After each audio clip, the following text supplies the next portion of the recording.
Welcome to Capacity Chat. Today I'm speaking to Chelsea. Chelsea has just recently posted a blog on our website on, what was it about again? It was about imposter syndrome. Imposter syndrome. There I felt like an imposter right there because I didn't know what it was. Chelsea, tell us what the imposter syndrome is, please. Alright, so the imposter syndrome is basically a feeling that people have that their accomplishments, they're not worth it. Yeah, and they also feel like, because of that feeling, they feel like they're frauds, basically, amongst other people. So they feel like they don't belong, they shouldn't be here, somebody's going to catch me out, somebody's going to realize. And does that happen to everyone, or? Well, I would say that anyone can be a victim. Anyone. Me, myself, since I did the blog, I thought back a few years ago, and I realized that at one point I also went through it. So yes, like I said, anyone can be a victim, not everybody, but it can happen. It's amazing. I found that with clients that I worked with, those that struggle of the imposter syndrome are those that push themselves to their boundary. And I wonder often whether that plays a big role. What's your opinion on that? Well, I do feel like it does, because one of the negative effects of the imposter syndrome is that people tend to push themselves or set such high expectations that when they can't reach that level or those certain goals, it just brings up a lot of negative feelings of insecurity, not being experienced enough. So they also tend to work so much harder to try and really prove themselves. So it really has a negative effect. It can be a problem.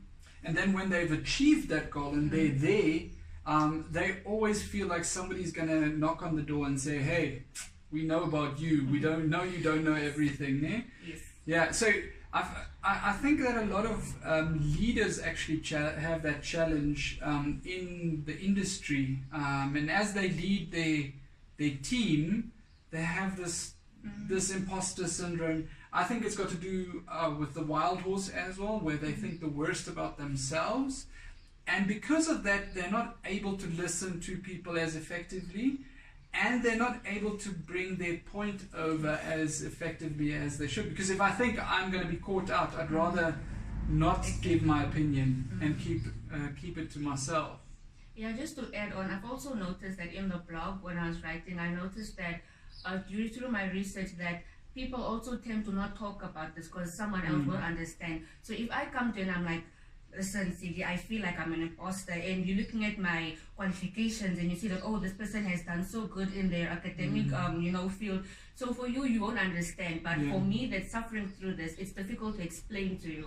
This is what I'm going through. So it's understandable that they feel like, oh my God, this person can't find out who I really am, because they won't understand if I explain this to them. Yeah, and the challenge is that we feel like people are going to condemn us when we come out, and a lot of times when I explain it to groups of people, there's always some people that say, oh wow, I always thought it was just me. Exactly. And I think that's why the developers right in the beginning also thought it was some abnormality until they realized this is a common thing. It's really happening to most of us. Exactly. And I also realized that even though it's back then, when the developers first came up with this, it didn't seem like such a big thing. But now I feel like more people should get into this and realize that this is something that really affects people negatively, and to look at ways to help people, whether it's through workshops or anything really, just for some awareness that this is really happening to people, and to find ways of helping these people. Yeah, you could actually have a whole workshop on imposter syndrome. Exactly. All right, great. Thank you very much for joining us. It was a pleasure, Ziki. It was a pleasure. I look forward to chatting with you again. Yes, likewise. Thank you so much for the opportunity. Great. So, at Capacity Chat, we try to grow your capacity. So, I hope you enjoyed the chat. And I hope you stop feeling like an imposter. And have a great day. Thank you.